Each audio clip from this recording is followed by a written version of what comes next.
Initiating launch sequence.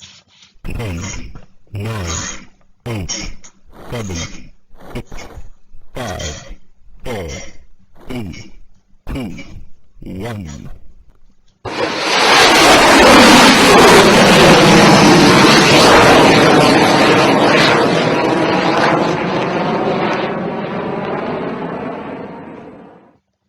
Yes, it's that time again.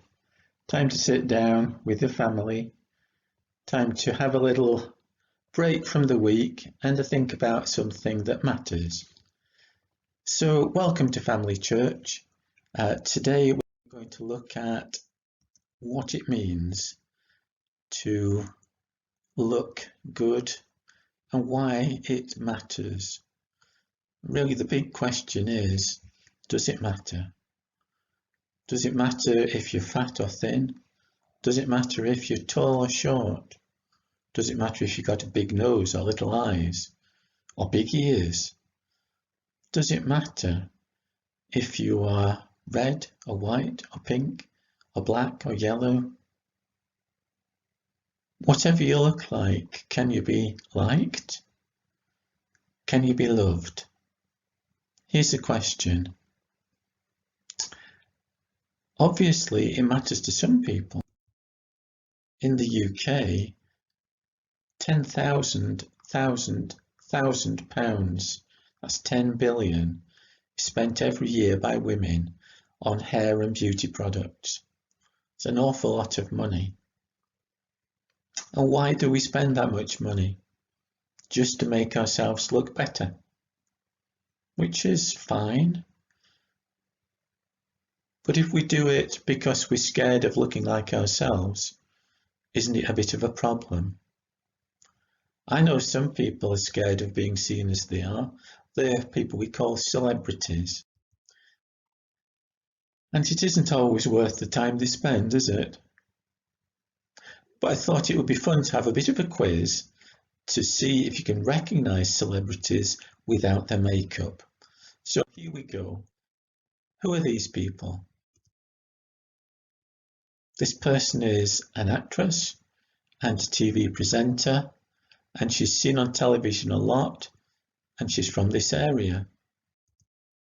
It's Scarlett Moffat. Did you find her? You spot her? Let's try another one. Who is this old lady? Well, she's on television. Yes, you've guessed. Helen Mirren. Don't her eyes and mouth look different with makeup on? How about this person? You need to watch EastEnders to recognise her. Yes, no, have you? Haven't guessed it, have you? I thought you had. It's Kelly Bright. Doesn't look at all like her there, does it? One more. Who's this old lady? Pictured in the street. Well, she's on television every day.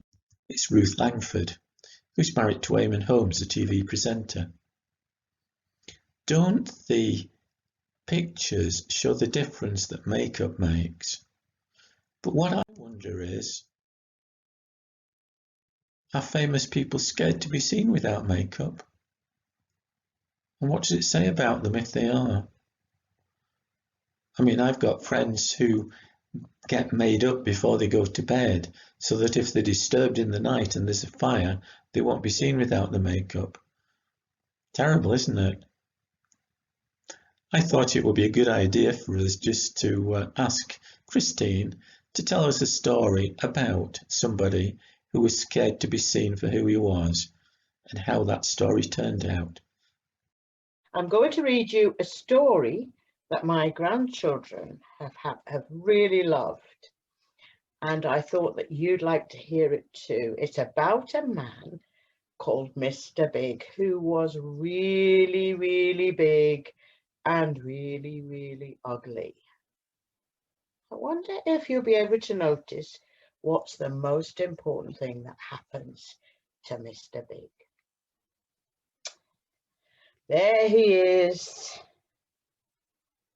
the very big and ugly Mr. Big.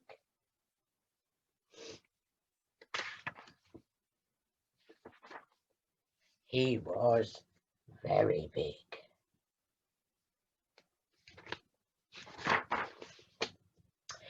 He was so big that anywhere he went, everyone saw was someone big and scary. No one stuck around to find out who he really was. So inside, Mr. Big felt very, very small. There he is. Look at the size of that bench. He was so big. And that's how it always was. When Mr. Big went into a cafe, everyone had other things to do. When Mr. Big got on the bus, everyone else got off.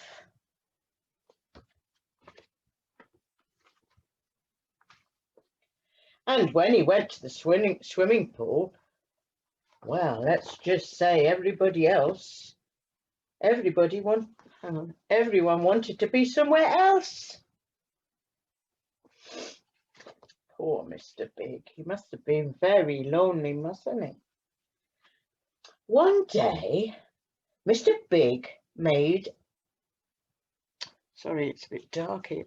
Mr. Big noticed a piano in a shop window, and it looked all alone, just like he felt. So he bought it and he took it home.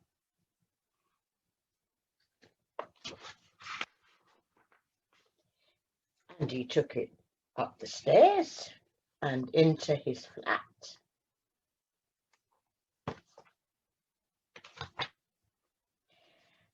And Mr. Big sat alone at the piano. He thought of all the things that made him sad.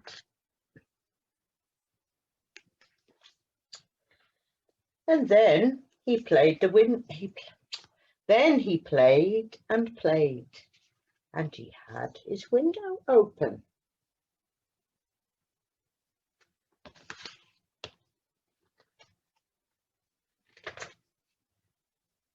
His music drifted out through the open window and into the evening sky. It drifted across the rooftops over to the neighbours, and they wondered who was playing such beautiful music.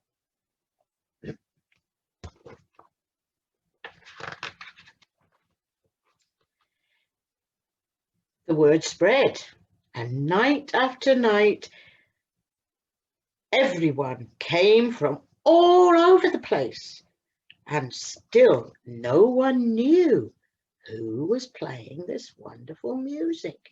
It was such a big mystery. All these people came into the street especially.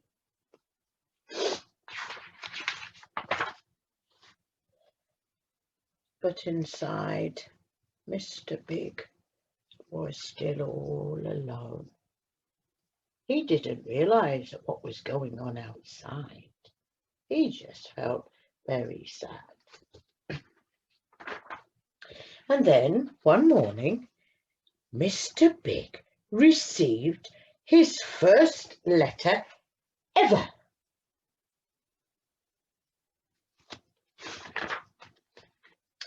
It was an invitation, and it said, "Dear Mystery Pianist, thank you for your beautiful music. Everyone's been listening to you for weeks, and we're all wondering one thing. Who are you? We'd love to meet you. Me and a couple of the guys are playing tonight at the Blue Note. Please come and join our band. See you later, a friend." There's the letter.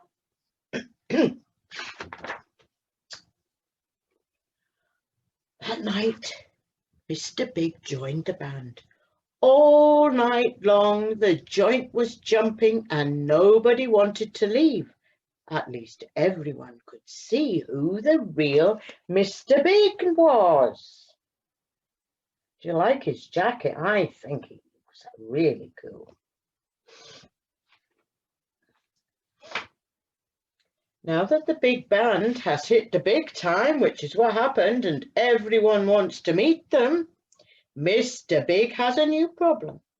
And that's just the way he likes it. He's busy all the time.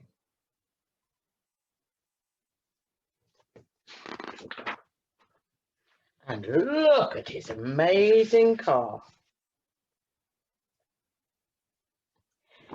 Now then, I asked you a question at the beginning. I said to you, I wondered if you could notice what was the most important thing that happened to him. Well, I think the most important thing, let's see if you got it right, was that he became liked by other people, and they realized what a lovely person he was and how clever he was. And it wasn't anything to do with what he looked like. He was still ugly and still really big, but they realized what he was really like. Thanks, Christine. That was good. Mr. Big is only a story, but it's true that many people that you just pass in the street actually have amazing things about them that you can't tell until you get to know them. There's one person like that who I'd like to introduce you to in the Bible, and he's called David. So let's talk about David. He wasn't the biggest or the best or the cleverest. He was actually a shepherd. And shepherds live with sheep, and they get smelly and they get dirty. So here was David, probably the smallest and least valued member of his family. And then something happened that changed people's minds about David. And it was something very big. In fact, it was a big person called Goliath. And Music May is going to sing us a song about David and Goliath.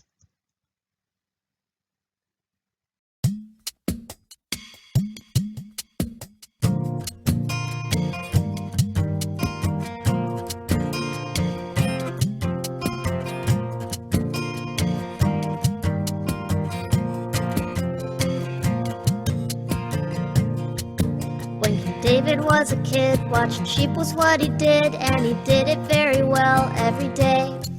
He kept the sheep safe and sound when the lions were around, and he kept the wolves at bay. And then along came a day, all the people were afraid of the Philistine army coming round. They had a giant on their team, very hairy, very mean, and every day he called them out. He said, "You're weak and you're chicken and you're scared, boop, boop."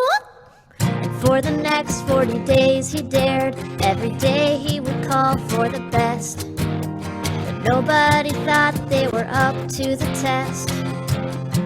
'Cause he was bigger than the biggest, and taller than the tallest, and badder than the baddest of them all. He was rougher than the roughest, and tougher than the toughest. But David had a friend in God, told him, "Get a rock, take a shot. Think you're little, but you're not. I'll help you do what you have to do. You're a whole lot bigger 'cause you're mine. Now get ready, aim, let it fly. One rock, one shot, one giant's gonna drop. You can take him down if you have to." So David volunteered, and it seemed a little weird. He was little after all, kinda small. But with God on his side, he paid no never mind to the giant who was super, super tall. 'Cause God is tougher than the toughest, buffer than the buffest, and better than the best of them all. So with a stone in his slingshot, David hit the right spot, and boom, the giant went down. One rock, one shot, one giant's gonna drop. You can take him down if you have to. One rock, one shot, one giant's gonna drop. All you ever have to do is ask him just a little guy, but God was on his side, and so he knew he'd be okay.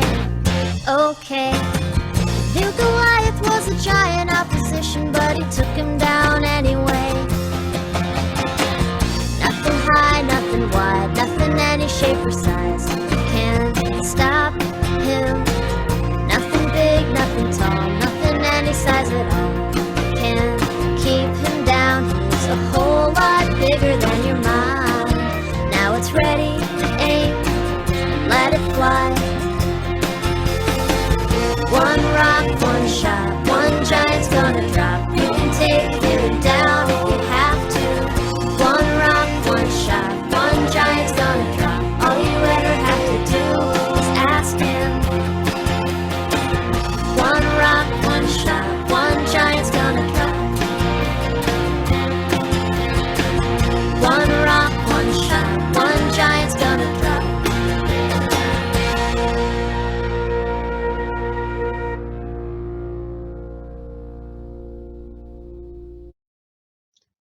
Well, David the shepherd boy eventually became king, and you would think that it would be dead easy to choose him, wouldn't you? But it wasn't. God told the prophet Samuel to look for the next king of Israel from a specific family, and the family had lots of young men in it, and they were all bigger and better looking than David. Samuel saw the best one, the eldest one, and he thought, what a fine king he'll make. He must be the one that God's chosen. He never even thought of David.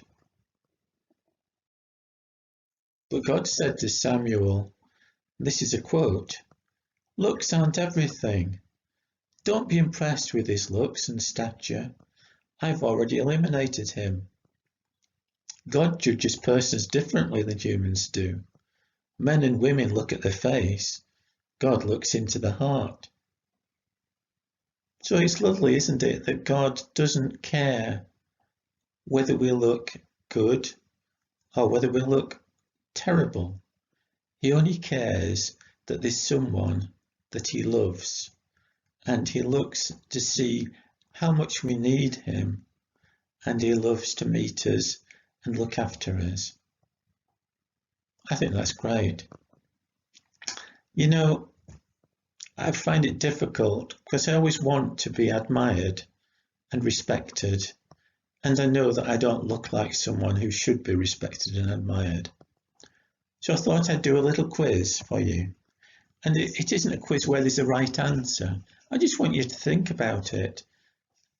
I'm going to show you some pictures, and I want you to think whether you admire or whether you love the photos that I show you. So here's the first. This is a champion dog, a poodle. So I think we probably should admire him. Do you admire him?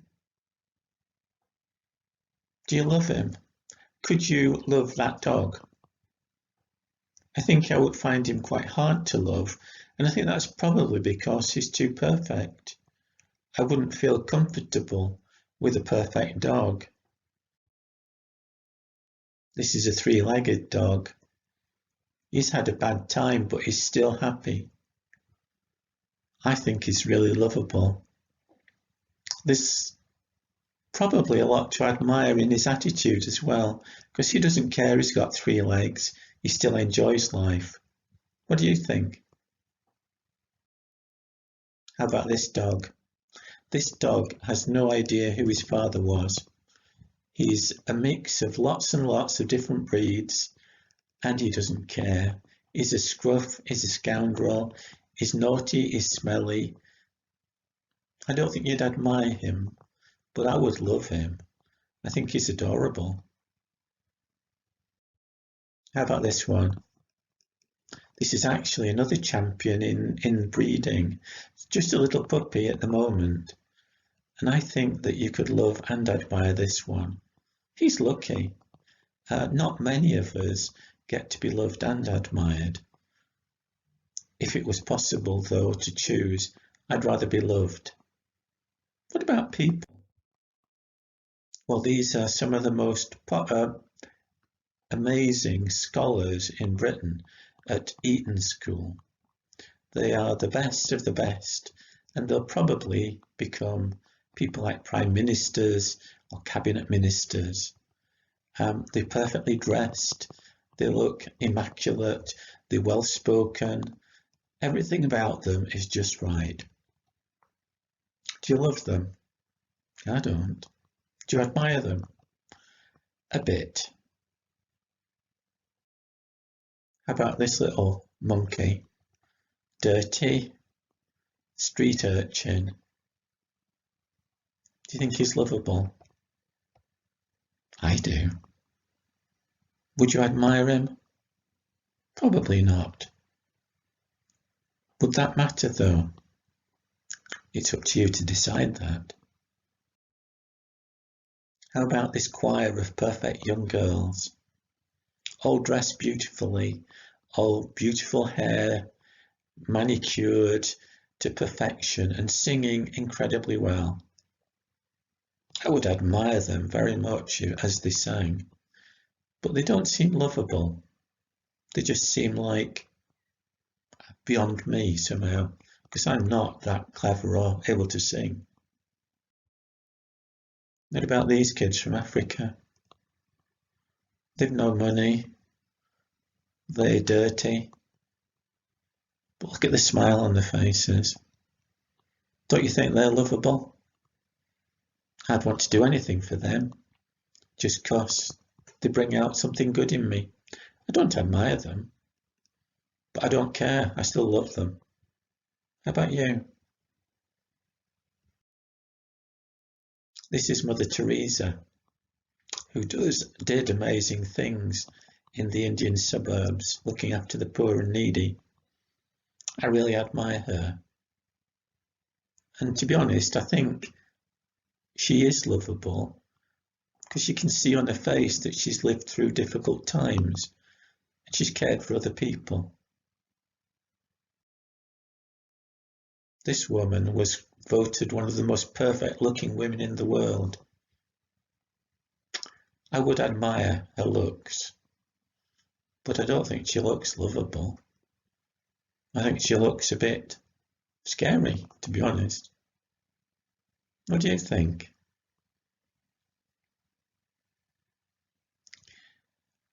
I think that we need to think a bit about what it means to be who we are without worrying about how we look. And I think we'll ask Mike to sing a song for us. And let's join in with the song because it's a funny one and a good one.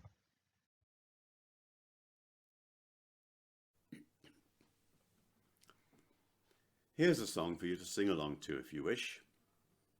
It's quite fun, and it's also got a serious meaning.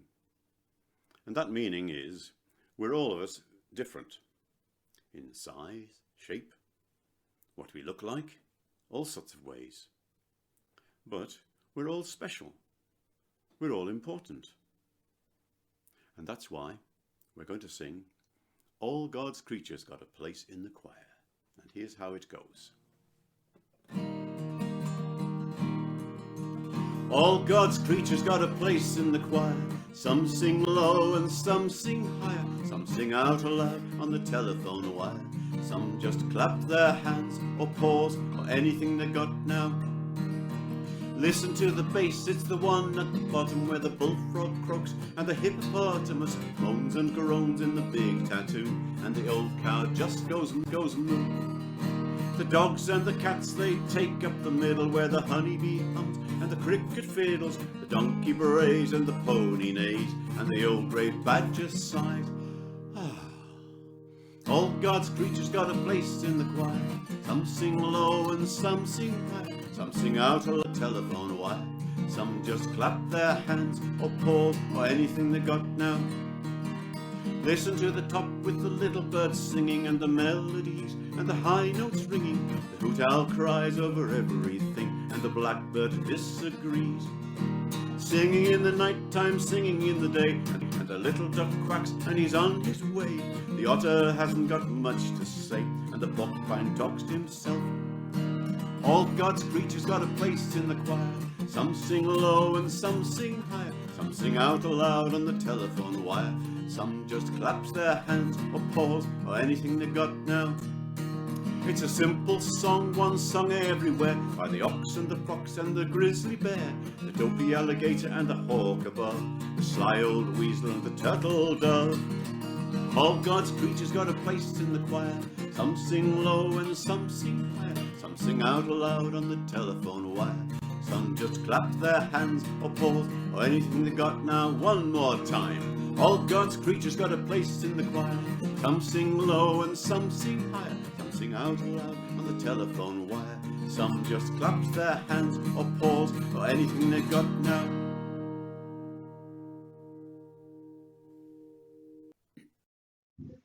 So isn't it great that there's a place for everyone and everyone's got something that they can give? Of course, on a gloomy day like today, when it's horrible weather, it's not always so easy to be happy. So I asked Marion a little earlier for some help in how we could deal with that. And here's what she said. So hi Marion, how are you doing? Hello, Peter. Not too bad, thank you. That's pretty good on a day like this. It's vile, isn't it? Grey, miserable. Yeah. I don't know what there is to smile though. about. Is it not? I don't think so. It was earlier when I walked the dog.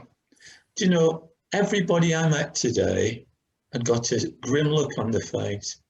And it's just like there's nothing good to smile about, is there? And I love to see a smile on people's faces. Yeah, and I've been thinking about ways to remember what there are, how to remember things that can make you smile. Really? So I've got a little idea to share with you. Good. Okay. Yeah. I've got a pot. It used to have a flower in it, a plant pot, but never mind. Now it hasn't.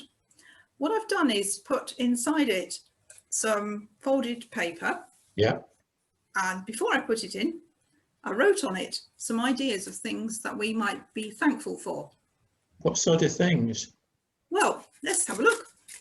Good idea. On this one, I've written the library, because I can still go there and get books to keep me busy.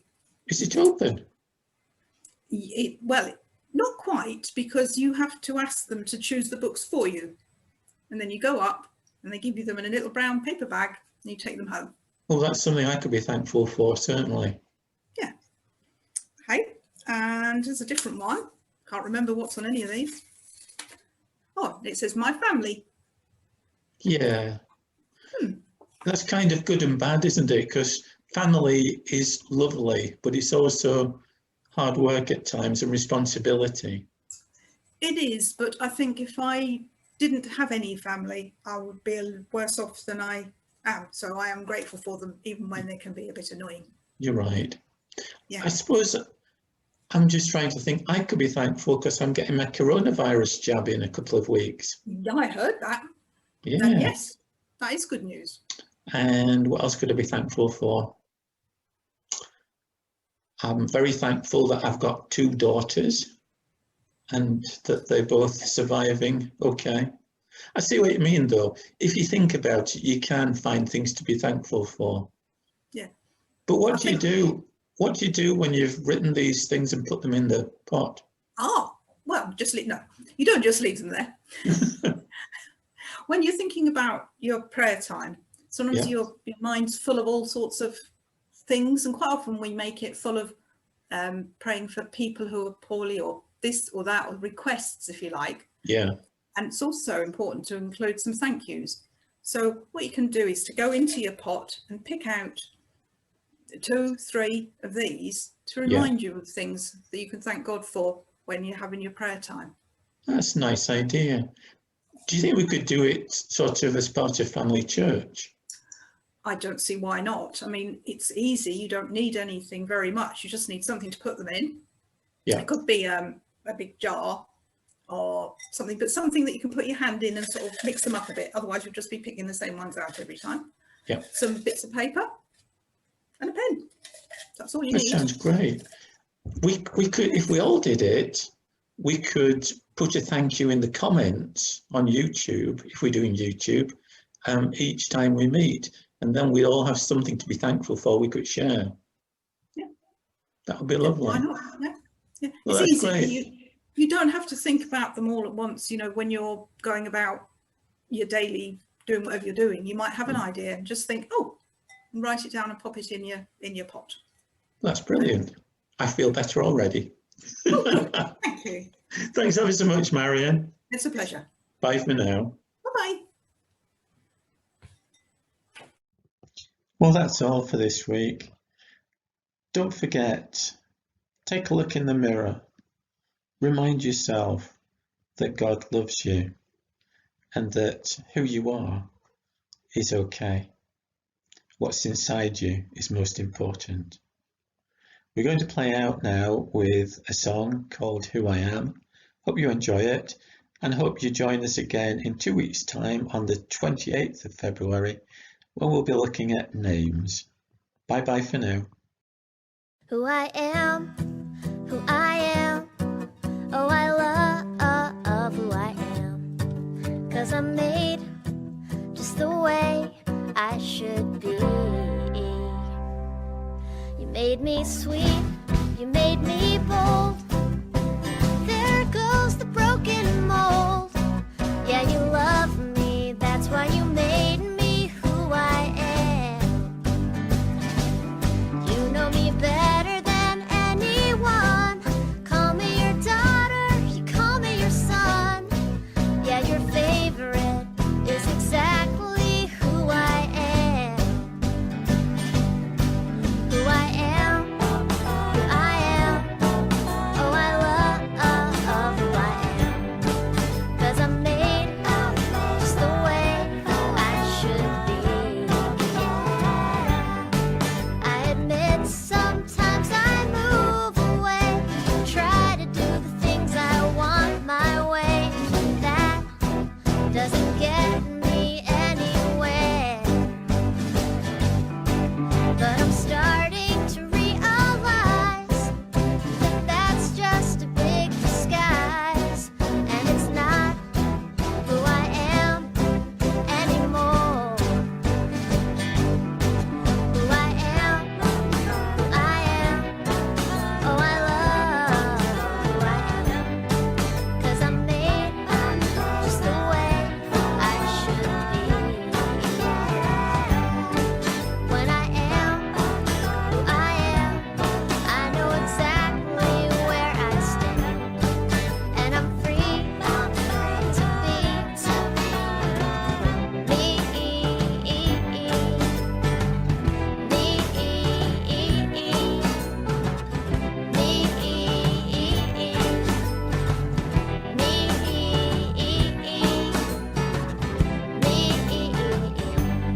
It's so easy to forget all the things that I know I am.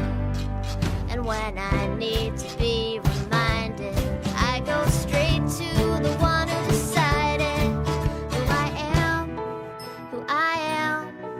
Oh, I love who I am. 'Cause I'm made just the way I should be. When I